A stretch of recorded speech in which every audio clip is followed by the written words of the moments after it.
a friend of mine said, no, we can't call you that anymore. And they came up with this name, Irashan. And then I said, maybe we could soften it a little bit. And then Irasha came out of it. And Irasha is kind of a deity in West Africa that means somebody that makes things happy before the ceremony.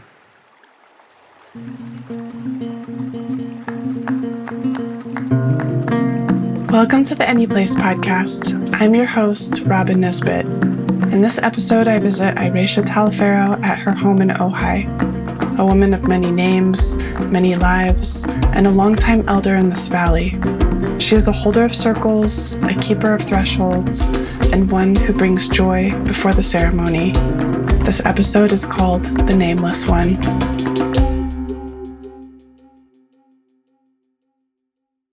I'm glad you weren't scared to come up because I thought, she might be afraid to go over that hillside.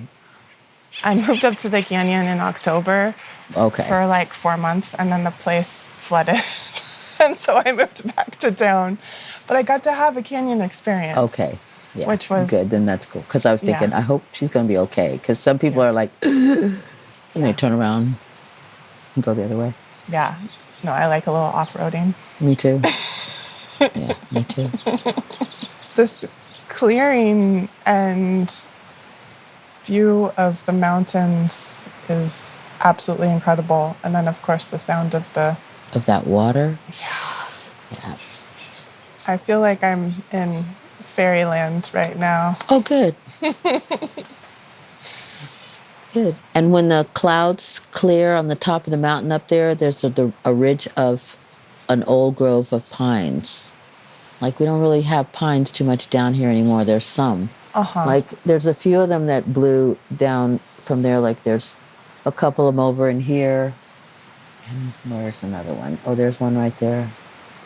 And a little one kind of behind it right there. I love the rainy days here, too. How was it for you when there was the storm that had 20 inches of rain? When was that, December? That one wasn't so bad. Okay. The Christmas one wasn't so bad. You mean the one that just happened? Mm-hmm. That was nothing. Okay. The one that was really bad was the one that was a few years ago when we had the 18.5 inches in 3 hours. A lot of us got helicoptered out. I was one of them. I was actually the first one on the helicopter. What? How did you get onto the helicopter? Where did the helicopter land? It landed right up the way. There's a place up there that's designated for helicopter landing. Okay. So the only thing is we had to get across this water that's right here because the water came down this canyon, and you can see it's a groove over there now, it's like a canyon over there. But it used to be where you could just walk straight across. The water came through here and cut a groove there and came 17 feet away from my house.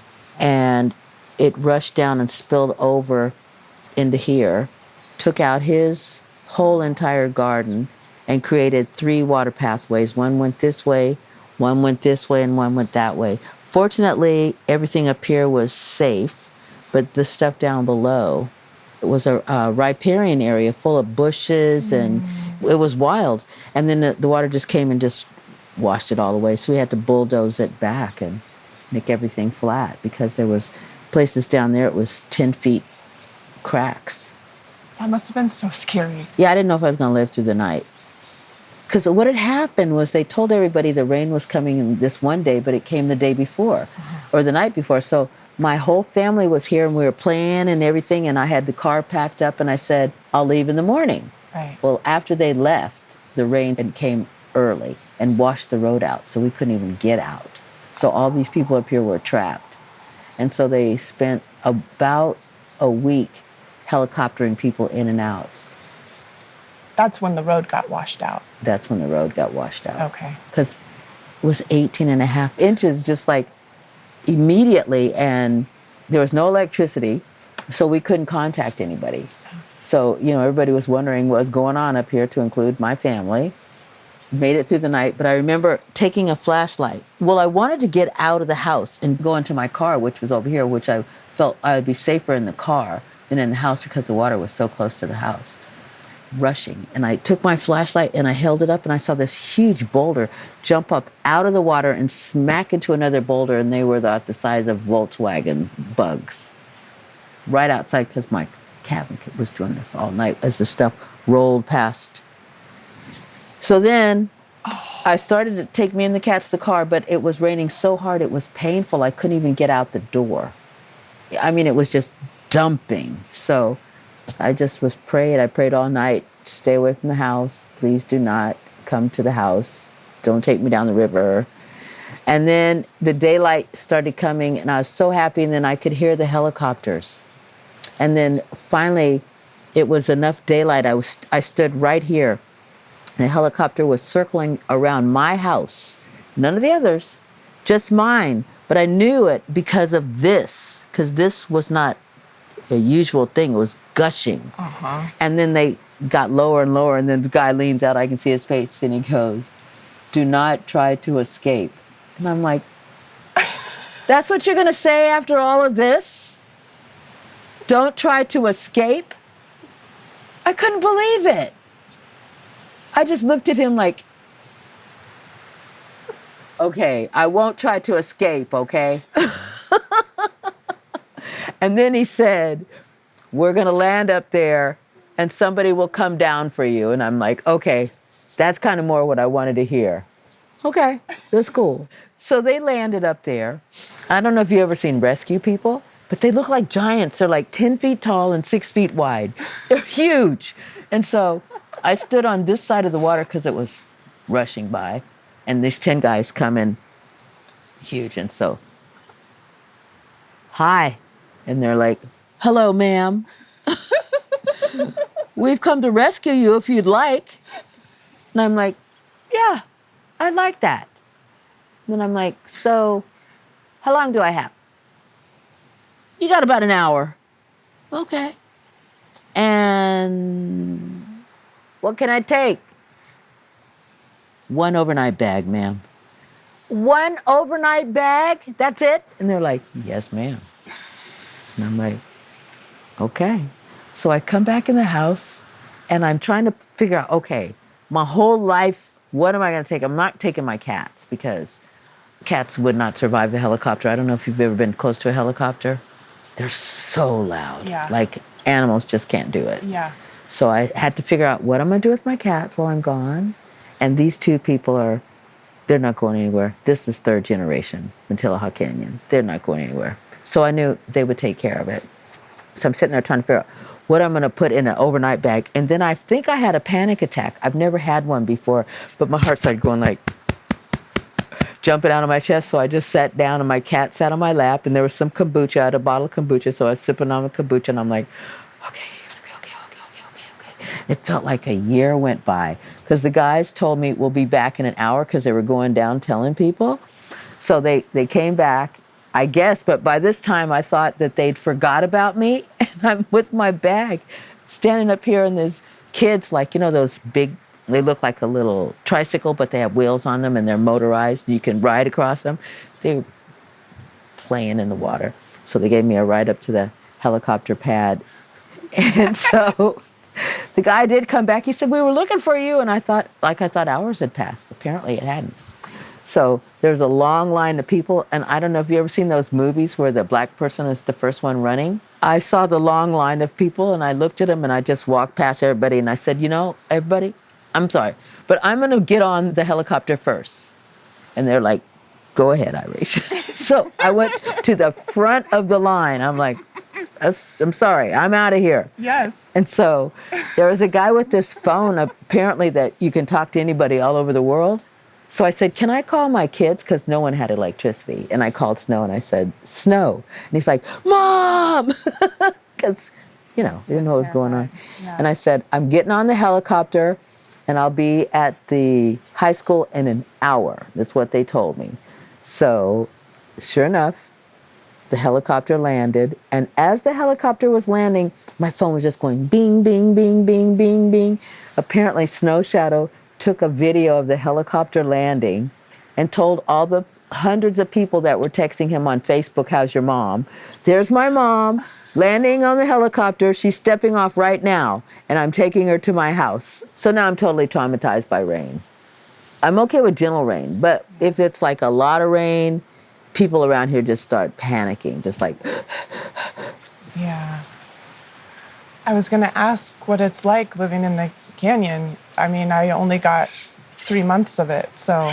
Well, I don't want to go anywhere else. Yeah. You know, I mean, okay, it was a trauma, and I'm still traumatized by it, but as long as it's not a heavy rain, you know, I'm good. And I don't mind getting trapped in here because I know the water's going to go down and we're going to get out. But, and most everybody up here feels that way. And if you don't want to be trapped, you just leave, come back when it's over. Right, right. So the next one, my kids insisted that I leave. They're like, you know, you're coming. You're out. Yeah. But at that time, I was here by myself. And now I have other people that live here, so. Yeah. Yeah. That's good. Yeah. It's fascinating to me, too. You talked about third-generation canyon person. When I moved up here, I realized, I'm like, oh, this is a different type of person. Like, these are not your townspeople. These are not townspeople up here. Mm-mm. Townspeople try, and it just doesn't work out for them. Yeah. I guess I'm a townsperson. Well, not if your house flooded. That's a good reason to leave. You know, I mean, I get that. Right, right. Yeah, that's a whole different story. Right. Yeah. I love the canyon so much. It is a hard thing, though, to straddle, like, being in the world and having to be in lots of places, and I have to go down to LA a lot. But, I mean, there's something about being up here, like, after being around all the hustle and the bustle and the chaos, like, my nervous system just immediately goes. I work in prison. So after I get out of the prison and I come here, it's just like, thank you. Yeah. Yeah. I work with kids, prisoners. What age group? Any age group. Okay. Yeah, I do any age, but when I'm in prison, it's men. Uh-huh. Men that are in prison. Uh-huh. So they come from young to 80. Okay.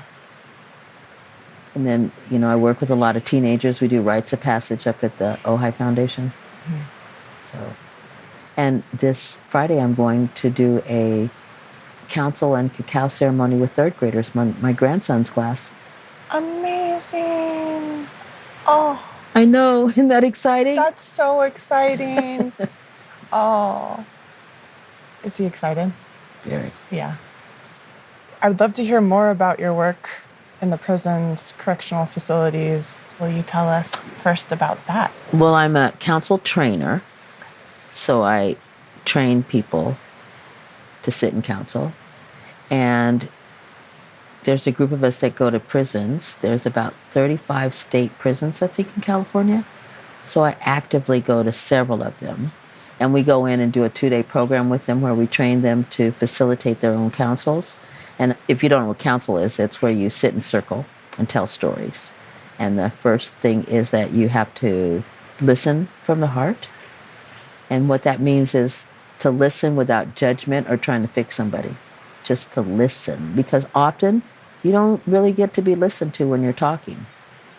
And so that means you clear your mind when that person is speaking and you give them all your attention. And then the second thing is to speak from the heart. So you don't try to think about what you're going to say beforehand. When it's your turn, you just talk from the heart. And then the next thing is to be spontaneous and to not talk all day. You know, make it lean. And what is said in the circle is supposed to stay in the circles. We used to call them safe spaces, but now we call them brave spaces because you can't always depend on that somebody in the circle is not going to go out and tell your story. Right, right. So we train these guys to sit in circle with each other, and then they do this for 6 months, and after they do this for 6 months, they graduate, and they move on maybe to another council training, or often they take these skills that they've learned to other classes that they do in prison. So there's a lot of self-help classes in prisons right now. And it doesn't necessarily help you to get out of prison, But when you go before the board and you've sat in circle with other men and you find out that you're similar to each other and that you're not really alone, it kind of changes your attitude, and it does kind of help you to move out of where you were stuck before. What was it like when you first started working with men in prison? Was it intimidating? It was not intimidating. My father was the president at NAACP.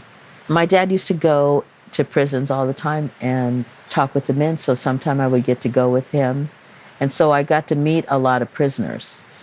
So by the time that I actually started the work, I was kind of used to being around the men in prison. And, you know, a lot of them aren't any different than any of the rest of them. A lot of them shouldn't be in there, or a lot of them are in there just because of circumstances. So it wasn't that intimidating. Yeah. There have been a few scary times in there, but usually the other prisoners and the guards take care of the scariness. Yeah. And by the time that the guys get to me and the people that I work with, they've been screened so much and have gone through so many different self-help programs in order to sit in counsel. Yeah. It's not that they just randomly pull people. Okay. So. Yeah. Your dad, he worked for the NAACP? My dad was the president of NAACP in Southern California. Oh, wow. Yeah. Wow. And so there were a lot of civil rights things that I got to be witness of and a part of because of my family. Wow. And one of the things that he did was to take this into prison. So I got to go with my dad. So by the time that we started with this work, I was already familiar with going to prison and doing things. Wow. There's a lot of men that shouldn't be in there. I unfortunately have not got to go to a women's prison. I know it's the same there, but if you got locked up in prison when you were 17 and it was circumstantial and you're 63 or 64 or 70, come on. Yeah. They're not even the same person. Yeah. It depends upon which path they went down. If they went down a righteous path and they're really trying to help themselves, there is no reason that they should be still locked up in there. Mm-hmm. Well, other than the fact that they can use them and make a bunch of money off them and pay them 25 cents an hour to make glasses. Right. The industrial prison complex. Exactly. Because they're private. Yeah. They're not trying to let anybody out. Yeah. One of my questions had to do with landscape, and I feel like we did a good job describing this landscape. Will you describe the landscape, either the landscape that you grew up in or a landscape that speaks to you? Well, this one really speaks to me. I really enjoy waking up in the morning. I usually always wake up before it's daytime, so I watch the sun come up, and I can see all the trees and the birds and the squirrels, and I can hear things walking by. We have turkeys that come and talk to me, and little hummingbirds that knock on the window, and I can hear the water. So I really enjoy just being, hear the birds? I just really enjoy being in nature and listening to nature sounds. But I've been blessed that my father was in the military, so we did a lot of landscapes. And one of my favorite landscapes was Puerto Rico. I grew up there when I was little, and just being in the ocean in the morning and seeing the sunrise and all of the little beautiful crabs walk across the grasses and the sand, amazing. And the sugarcane fields, playing in the sugarcane fields when I was little. I just saw in the Super Bowl Yes, Bad Bunny. Bad Bunny and all the sugarcane running, and it just brought my childhood back, like when I used to run around in the sugarcane when I was a kid in Puerto Rico. Wow. Really liked that landscape. I like the ocean. Yeah. I think Puerto Rico really did that for me because every morning my mom would take us down to the ocean before school. So beautiful. And usually I'd have a piece of sugar cane in my hand and be chewing on it. Uh-huh. I'm curious about what your landscape is. Oh. I was thinking about this today, actually. The three landscapes that seem to, no matter where I am, or I've been feeling them a lot lately in Ojai, there's this kind of convergence of landscape because there's places that I return to. One is Scotland and the Highlands and the bogland and the lochs and everything is so watery. And in little moments and glimpses when I kind of enter a little forest that feels like Fey land. And then the other one is Senegal, because I've been to Senegal 3 times, and there's something about that landscape and the people and the drums and the particular vibration that feels like it resonates in my heart. And then there's the East Coast near Hudson Valley, but not quite Hudson Valley, like where Connecticut, northwestern Connecticut, and New York and Massachusetts come together. There's a forest there that I spent some time in. And it's old growth trees. Before it snows, everything is very barren. Everything kind of recedes down into the earth. It's stark and it's uncomfortable, and I love it because I feel like it's this opportunity for going down inside it. For me, it mirrors those moments when I know that I need to get quiet, even though I'm trying to stay busy, because I don't like the uncomfortable feelings that I'm having. So it's that. So those are the 3 landscapes that seem to circulate around my heart somehow. And they've been present for me lately here in Ojai. I've been feeling them. Cool. That's cool. Look. The sun felt you. I know. So beautiful to see the sun peek through this foggy, misty mountain. I love trees so much. See the trees now at the top of the ridge? Mm-hmm. Yeah. Yeah, I keep looking up at this one little cute tree that's sticking up Yes, right I there. love that tree. It's so sweet. It's changed since I moved here. All the bushes have kind of grown up around it, but it used to be just stark by itself, and now there's bushes that are kind of growing up near it. Yeah, I do. I love it. I love that. When did you move to the canyon? I actually moved here in 2018. I think the Ojai fires were 2017, I think. Uh-huh. So I moved here a year after because the fire burned a lot that happened here, and the people that lived here got really scared. Uh-huh. They got in their car. Anything they could fit in their car, they put it, and they left and never came back. So they left all their stuff and just left. So it was empty for a year, and so they were trying to sell it. And my neighbor said, since it's not selling, why don't you let my friend move in, because I needed to live someplace else that I was living. Uh-huh. So I moved in here, and that's how I ended up to be here, was because of the fires that chased them away. And apparently it burnt all across. I mean, it came, pretty close. Wow. All down around here. All around here was burnt, but these houses were saved. I had friends that lived at the end of the canyon, Michael Schaefer. And I had a gypsy wagon up there that I shared with somebody. And then I have a friend down a little bit further named Burton, and I had my teepee set up down there. Oh, nice. But that was before I actually moved here, even though I had things here to come and stay in. Yeah. Yeah. Very cool. So you had a long-time connection with the canyon before? I did. I had my son in Wheeler Hot Springs in 1976. You gave birth at Wheeler Hot Springs? Mm-hmm. In a cabin. Amazing. Mm-hmm. So I knew some of the people in the canyon, and so that I started hanging out here in 1976. I'm really happy that I get to live in this canyon because, this is another racist part of Ojai. Yeah. There was a woman that lived here, or that owned pretty much this whole thing, and she sectioned it off, and she didn't want no black, no Mexican, and no hippies. But now there are all of the things up here. Yeah. But Michael Schaefer bought a place at the end of the road that didn't have anything to do with this land. So he bought his place up there, and as soon as he bought it, the first thing he did was have parties, invite everybody, to include black hippies, Mexicans, anybody, come on, let's party. And so all of those old racist people, a lot of them have died out. There's, a few older people here that are still of that old generation, but the energy of the canyon has definitely changed, Good. mostly. Yeah. But if it had been many years ago, there's no way I would have been able to move here. Isn't that a trip? Yeah. Ojai also had a real estate book that it says not to sell property to Mexican or Black people.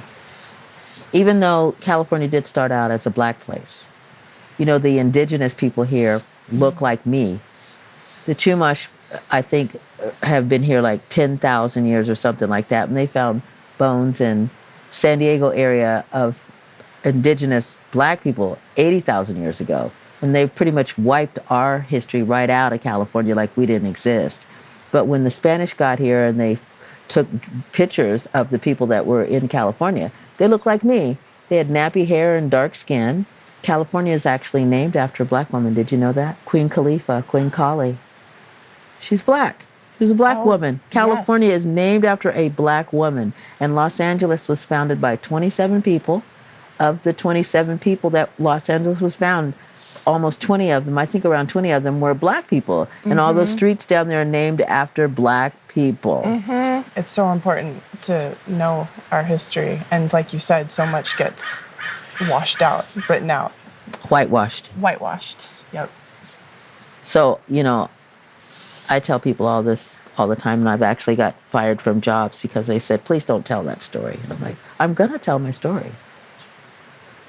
Because if we don't tell the stories, it's just going to get forgotten more and more and more. Yes. You moved to Ojai in 1976. Is that when you actually? Actually, I moved in 1975. Okay. And then I moved here because I wanted to have my son here. Okay. I was riding around the country on a bicycle. You were riding around the country on a bicycle? I was. I left Oxnard, California on my bicycle, and we went south. I rode it all through Mexico, went down as far as past Mexico City, past Veracruz, to Alvarado, and then came up the Gulf Coast into Texas and Brownville, and then my bicycle got stolen in America, not in Mexico. The Americans stole the bicycle. And then I went to Detroit, where I got pregnant, and then I had always said, if I'm going to have a baby, I wanted to come back to the Ojai Valley, because I used to come up here with a friend of mine that was a fireman, like in the 70s. And I loved it. And I always said, if I'm going to have a baby, I think I want to have my baby up there. So I got pregnant and came back to Wheeler Hot Springs. And they said we could move in. So we moved in. Actually, when we came to Wheeler Hot Springs, it was in 1975. Frank and Evelyn Landucci took one look at us and they said, you're not going to find a place in town. I had no idea what he meant was, because you're Black, you're not going to find a place in town. And so he said he rented a cabin to us. But he asked if we had any kids, and we looked at each other and said no, even though I was pregnant. I didn't have a kid at the time. Right. And so then they found out we were pregnant, and I got to stay there past my son's birth for about 4 months, and then we had to leave because they didn't allow kids there. But that's how I ended up in Ojai, was I came back to have my kid. Wow. And now your son, Snow Shadow, is a He's a fireman, and he works at the fire station like a few miles up the road from where he was born. Oh, I didn't know that. That's amazing. Yeah. It's a great story. You know, they helped save this canyon from burning down. But during the fire, their engine had a choice of saving their fire station or working at Wheeler. And they saved the fire station. They couldn't be in both places, so Wheeler burned to the ground. Yeah. And the little cabin he was born in burned too. But I know where it is. Yes. I know the spot that he was born. How'd you end up in Ojai? Oh, well, my parents moved here, I think I was 6 years old, and because of Oak Grove, because my mom was really into progressive education, and she had learned about Krishnamurti and the school here, and I know a lot of people moved here specifically to put their kids in school. It's true. And I remember, I think I shared this with you, but I loved it so much when you would come sub in our classes. It was so great. I remember one time we went kind of up past Terramina. Yes. We just like sat under an avocado tree eating avocados, and I was like, this is the best teacher ever. And we probably built little tiny villages. Yes, probably. I think so. Yeah. Yeah. Maybe It was that's where funny. I got that. Yeah. I used to have everybody shrink them down to this size, and then we'd build little villages. And it was interesting when I would sub there, they'd give me a list of things to do, or they'd say, or just do your own thing. Usually I just did my own thing because that was easier. I'm an outdoor educator. And so I have a list of outdoor education things to do because, that's my thing anyway. Yeah. And so you can do just whatever. I'm like, great. Come on, let's go. Let's go, kids. Let's get out of this classroom. Yes. And in hindsight, now that I know more about Krishnamurti's philosophy, because, I didn't know as a kid, but that was exactly what he was inviting people to do, inviting children to have a real experience. Yeah. Let's go. So good. I could not sit there very long. I mean, I could sit there for a little while, but it's just really hard. I couldn't do it. Yeah. I don't know how kids can do it. If it wasn't for recess, lunch, and PE, I just don't know how. Yeah. I was going to ask you, what was your experience? You met Krishnamurti. Oh, yeah. Yeah. He came to me when he died. Like, he came and told several people that he was passing. And I remember I was in bed, and I woke straight up. And Krishnamurti told me that he was leaving. Wow. But I used to ride my bike out in the East End. Yeah. And it always would be that when I was riding my bike, he would be walking. And we'd always stop and chat. It was always at a different time of day. It wasn't like that I was planning to see him. Yeah. But I would always see him. And then he would always come to the school because my son went to school there. Yeah. And it seemed like whenever I was there, he'd always show up. And he would just go in the classroom and hang out with the kids. And he pulled some magic tricks for my kid a couple of times. And I loved listening to his talks because there'd be like thousands of people, it seemed like a wave of people sitting there. And the first thing he would say would be, I don't know why you people are here. You should be out in nature listening to the birds and the water. And that's all I ever heard. Then half of the people would fall asleep. I was always one. I never heard what he said. And then I always would wake up as he was ending whatever it was he was doing. Everybody would wake up and kind of be there at the very end. But I went to so many of his talks and never heard one thing he said. Went there to take a really nice rest and listen to him in the background.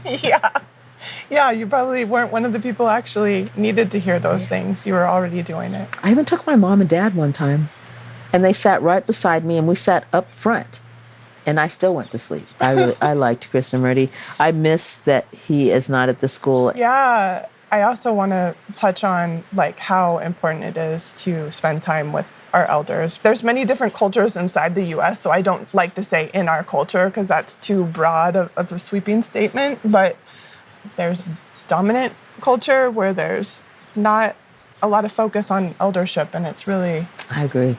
Unfortunate. It is unfortunate. Yeah. Because we have lots of stories.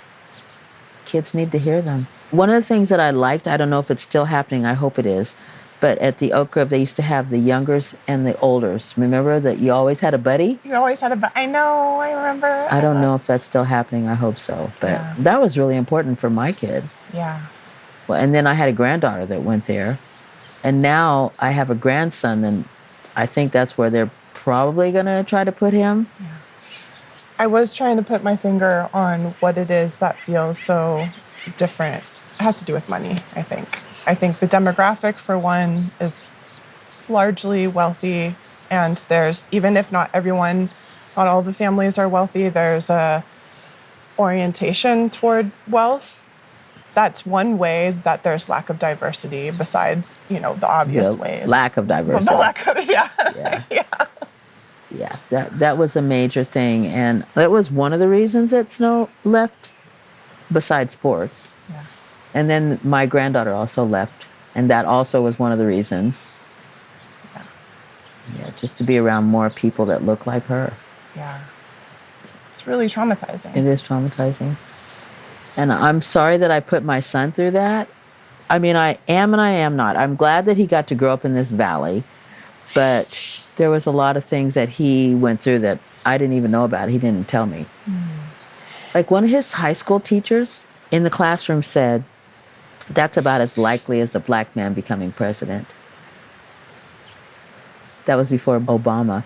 And then when I found out, I went to the school and the principal said, yeah, he's no longer here. I'm like, okay. That's horrible. Can you believe it? Horrible thing Yeah. to say to children. Horrible. Yeah. But yeah, Ojai has been interesting. It's becoming a little more diverse, just a little. Like I drive down the street and it's like, when I see black people, it's like, but I've seen more and more lately. And we even have a black circle that meets every other month at Topa. Yes, which is really cool. Will you tell us about that? Well, you know, I was the first black family to move here in Ojai. There was another man here named Paul Pittman, I think his name was, and he was a person that shoed horses, and he lived in the valley for a while. And then we moved. And then I think there's a family that owns like a lot of acres around Lake Casitas, but I never met them. You know, when my black friends would come to visit me, they'd get pulled over by the police. And so then my friends stopped coming to visit me. Mm-hmm. I went down to the police station and said, this is not okay. Leave us alone, or I'm going to write an article for the LA Times. So they kind of stopped. And then more black people started coming. And then I felt that we just needed a place to just be in community. And so me and my two friends, one is my niece and goddaughter, Aaliyah and Amber, we decided to have a black circle where black people could come and just sit and be in community with one another and just talk and be in our space. And it's been really good. It's, I think, our 4th year. So it's way cool. And then we have things where we invite everybody. Yeah. Like we'll have something probably this summer, I think, and we have like these big fairs and everybody can just come and hang out with each other. It's really cool to actually be in a space where it's a public thing where you look around and half the people there are black. It's usually I'm in Ojai and I look around and it's me. Yeah. People are like, well, how come you didn't go? Well, it just 'cause. Yeah. Going back to council, usually there's prompts, right? Mm-hmm. What would be an example of a prompt? Usually one of the first prompts you do when you're teaching people council is tell a story about how you got your name or where your name comes from. Or tell a story about a time that you felt ignored, or tell a story about your first toy that you remember. Or, you know, when you're sitting and talking to people, you can hear like things that they want to talk about. And so you just make prompts up around them. But you never ask questions, because if you ask a question, then somebody can argue with your answer. But if you're telling your own personal story, nobody can argue with that. And so when you're sitting in those circles and guys are hearing stories that are similar to theirs, they're just like, wow, you did that too. Or tell a story about a time that you enjoyed the best meal you ever had, or something that you cooked. Or you have to be careful with prompts too, because like if you're in prison, you don't necessarily want to say, tell a story about your favorite Christmas, because some of them may have never had a favorite or had a Christmas. So you have to make sure that the prompts are appropriate for the circle that you're sitting in. Will you tell a story about where your name came from? Where my name came from? As the sun comes out. I have a lot of names. I was born Gwendolyn Pearl Wilkins. And I got my name Gwendolyn because before my dad was in the military, he was a student teacher. And he had this one little girl, I think she was in the 5th grade, he said was this perfect little angel. That didn't work out for him. I can only imagine. Yeah, I was not that perfect little angel that he named me after. You're riding your bike all over the country. And so I still use the name Gwendolyn. It's a family name. But I looked it up in a book to see what Gwendolyn means, and it means white woman. Gwendolyn and Wendy, they mean the same thing. And so I said, you know, I love the name, but I probably want to get called something different. So I had many names to include Nameless one. When I came to Ojai, I was the Nameless one. Wow. or Nameless. Like a lot of people that have known me for a long time will call me Name or Nameless. And then a friend of mine said, no, we can't call you that anymore. And they came up with this name, Irashan. And then I said, maybe we could soften it a little bit. And then Irasha came out of it. And Irasha is kind of a deity in West Africa that means somebody that makes things happy before the ceremony. So that's how that Irasha came about. Pearl is my grandmother's middle name, and then my granddaughter got the middle name Pearl. So just depends upon where I am. Beautiful. On the phone, I'm Pearl. Because if I say Irasha, they go, Rachel?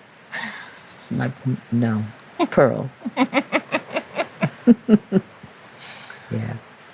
Do you know how you got your name? Oh, how did I get my name? I think I was possibly going to be a Heather or a Fiona because my dad's Scottish.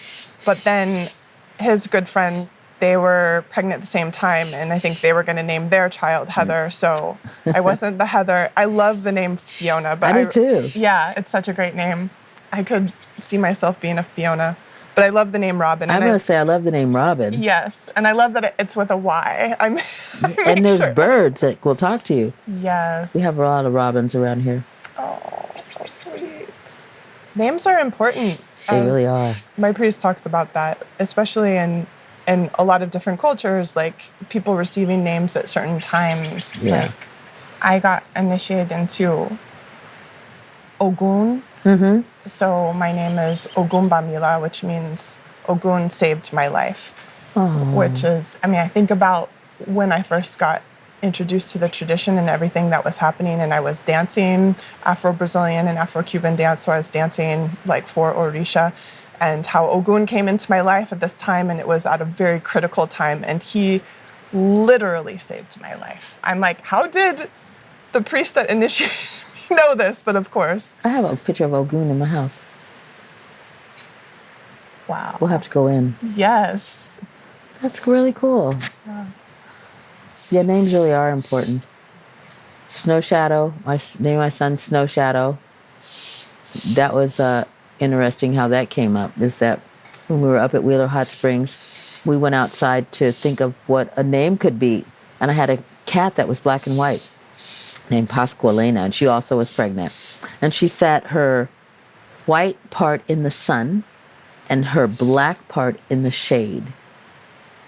And so we said, oh, she's a snow shadow. And she looked at us and smiled. And then when he was born, it snowed 2 miles up the road. So he really was a snow shadow. And he was born on the last day of winter. And so we're like, wow, he is a snow shadow. That's how he got his name. That's amazing. Yeah. You talked about Krishnamurti coming and visiting you. Do you dream a lot? I do dream a lot. This wasn't like a dream, though. Okay, it was like a visitation. It was like a visitation. Because I actually felt like that I got shook and woke up out of my sleep. And then this all was happening, I guess, during sleep, because I didn't see him, but he said he was leaving.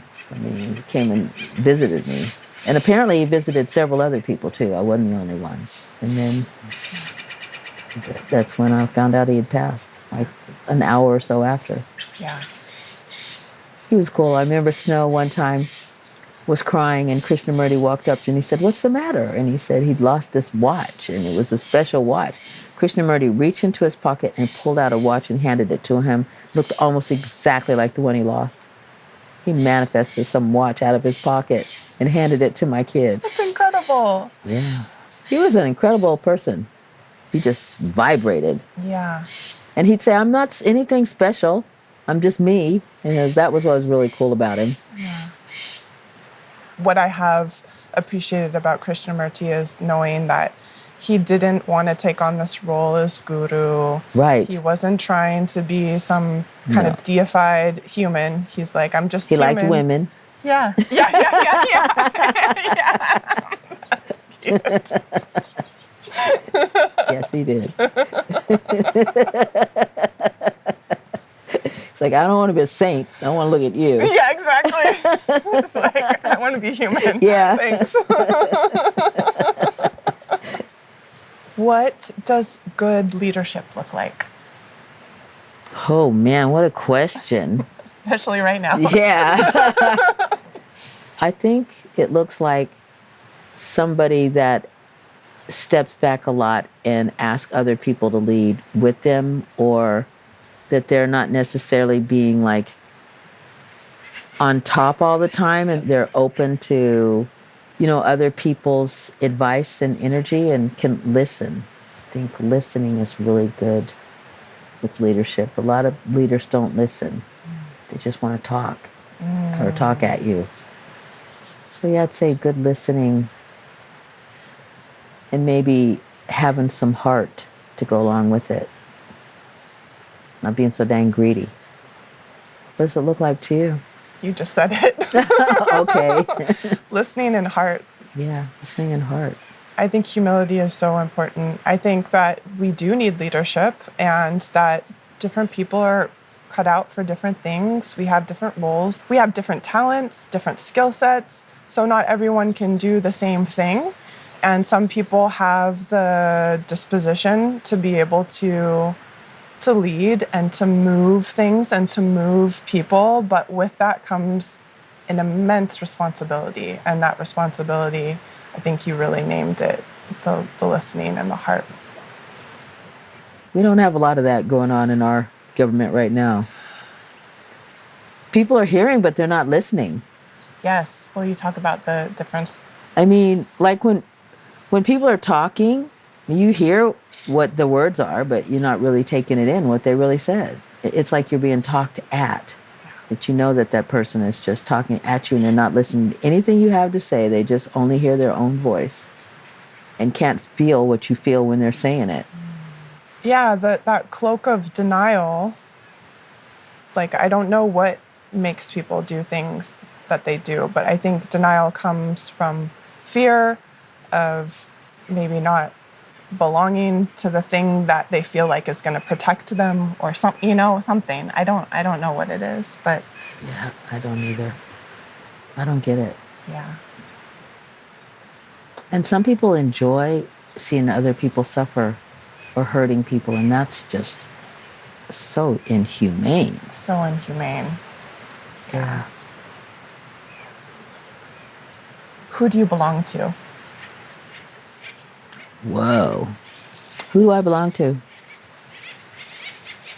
Well, I belong to my kids.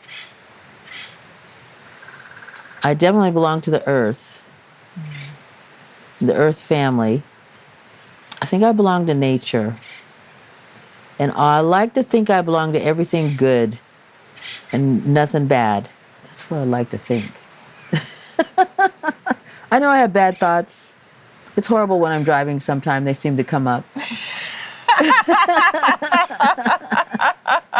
Oh, I can relate. It's like, why when I get behind this car do these things happen to my brain?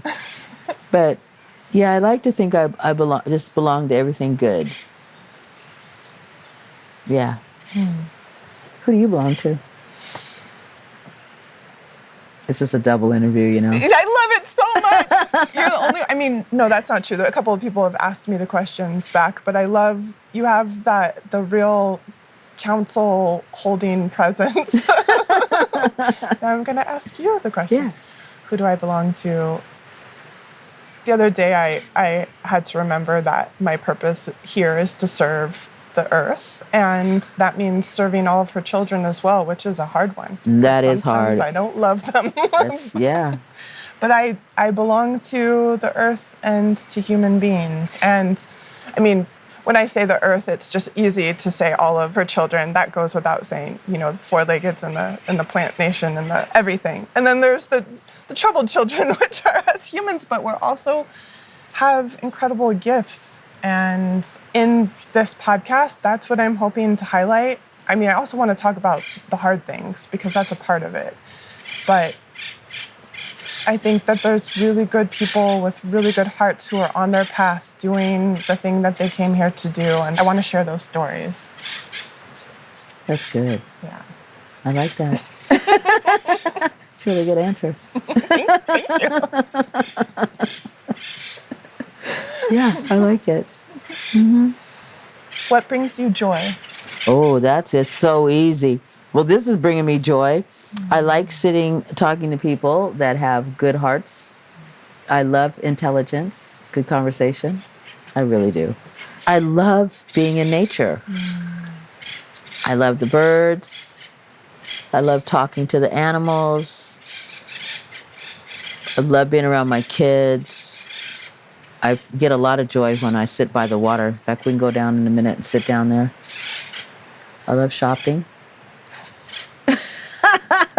There's nothing like a good pair of shoes and a nice hat to go with it, even if you don't even have anywhere to go. I love it. You make somewhere to go once you have those good shoes and that good hat. I love earrings. Yes. You know, I unfortunately love scrolling on the internet and shopping at all the cool things that I'm not going to ever get. They cost too much money. But it's kind of fun. Like, if I have nothing better to do, it's like, oh, let's just go shopping and look. And then I get my shopping fix. Yes. I love good food. I wouldn't mind having some king crab right now. That sounds so good. Doesn't that sound good? Yes. Yeah, with some garlic butter sauce. Yeah. Ooh. I love German chocolate cake. Warm water. I love being in the Caribbean, in the ocean. I love warm water.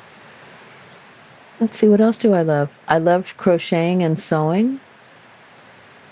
And I love being around my family and, people. How about that? That's beautiful. Okay, you know what's next. Oh, no. Oh, yes. What brings me joy? Dancing. Mm-hmm. That's probably the top one. Oh, that's great. Yeah. My parents put me in dance class from a little girl. Well, they had me in all classes because I guess I was a troublemaker. And they just wanted to keep me out of trouble. So anytime there was anything open, I got stuck in it. So I wasn't running wild, I guess. But one of the things I took every kind of dance class you could think of. And I actually danced with Alvin Ailey. Amazing. Mm-hmm. I danced with him one summer at Bennett College, and I got a principal part. And that's why my back is strong right now, and not why I don't have back fat on my back, because Alvin Ailey, because he works that back. Oh, yes. Oh, yes. He worked all that back. Those hinges and all of gyrating. The gyrating, yes. Yes. And flying through the air. Like, I have really long legs, so I think that's how I got those parts, is I could jump. Because I was a person who did track. I was a high jumper and when I was in school. And I was actually third in the state for high jumping. So high jumping and dancing went hand in hand. I could jump high and the legs went up and stretched all over the place. So I got these good parts. Amazing. Somebody poured in. So many things. My father was a colonel in the Air Force. That's something else about me that is a major part of my life. He was around for the Bay of Pigs. I don't know if you know what that was. He was a black man. That's why you don't know about my dad. He was the site commander of the Atlas missile, and that was the missile that was going to blow up Cuba. The reason he was a site commander was he was the only person that could hit a bullseye with a missile. He was a rocket scientist. He mixed fuel. During this Bay of Pigs thing, he had one finger on the button to blow Cuba up, the world up, and the other hand on the red phone with President Kennedy. And it got down to 4 minutes and 13 seconds before Kennedy called and told him to turn it off. So if he had been a white man, we'd know about him. But the whole world came and did stories on my family, and then the government squashed them. They didn't want that out. Yeah, I've lived a lot of lives in this body. And that's why I end up here. And this is where I need to be. Yeah. So I could just get some peace and look at the mountain. Ooh. Isn't that so pretty? Look at the sun just glistening on you. It's so nice. I'm enjoying looking at your golden necklaces shining in the sun. My mom gave me these gold chains. That's great. I might look a little raggedy sometimes, that's but okay. as long as I have my gold chains on. That's how I feel. If I have on some good earrings and a nice pair of shoes, it doesn't really matter what I have on. Yeah. Oh, your shoes are good. What is your prayer? My prayer. Just my prayer right now is for my grandchildren, that the world will be a nice place by the time they get to be my age. That people don't have to stress out about living situations and worrying about being harmed. You know, when I was a kid, everything was so cool. You know, we could run around and not worry about things. And now it's just, you know, you don't see kids running up and down the street anymore or being out until dark. And wish there wasn't so much technology. Or the technology is okay. It's just too bad that we're just so addicted to it, especially as children. So, yeah, that would be my prayer, that people could get back to nature. Because that's what's really important. Ashe. And dancing. And music.